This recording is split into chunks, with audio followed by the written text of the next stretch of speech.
Nginethemba lokuthi niyaphila nonke. Cha, nami ngiyaphila ngokuthi nguye ophilileyo. Namhlanje nje ngizizwa kumele ngathi ngikhuluma ngendaba yempilo yomuntu. Ayikho impilo yomuntu ebalulekile edlula enye. Sonke sibalulekile ngokufana. Akekho futhi umuntu onelungelo lokuthathela omunye umuntu phansi. Akekho futhi umuntu onelungelo lokudicilela impilo yomunye umuntu phansi. Sonke siyalingana ngaphansi komthunzi welanga. Okubi okwenza komunye kusengenzeka nakuwe futhi. Ngakho-ke kubalulekile ukuthi umuntu umphathe kahle.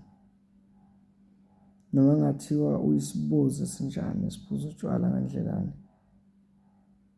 Noma kungathiwa uhlupheka kangakanani. Kodwa kubalulekile ukumazisa omunye umuntu. Umhloniphe, umthande, umnike izinga lakhe. Noma kungathiwa usesikhundleni esiphezulu kangakanani. Mazisa omunye umuntu. Ngokuba la emhlabeni siyadingana. Ophezulu uyamdinga ophansi. Ophansi uyamdinga ophezulu.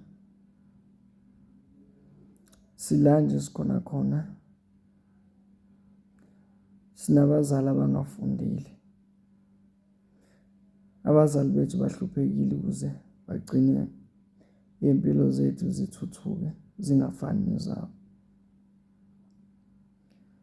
Ngalokho ngiqonda ukusho ukuthi noma kungathiwa umzali wakho mubi kangakanani, wena ngokumbuka kwakho udelele kangakanani, kepha uthando analo ngawe lungaphezu kwakho konke.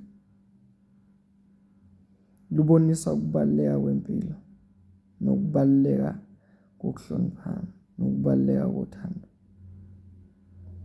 Ngakho-ke ayikho impilo ebaluleke ukudlula eyomunye.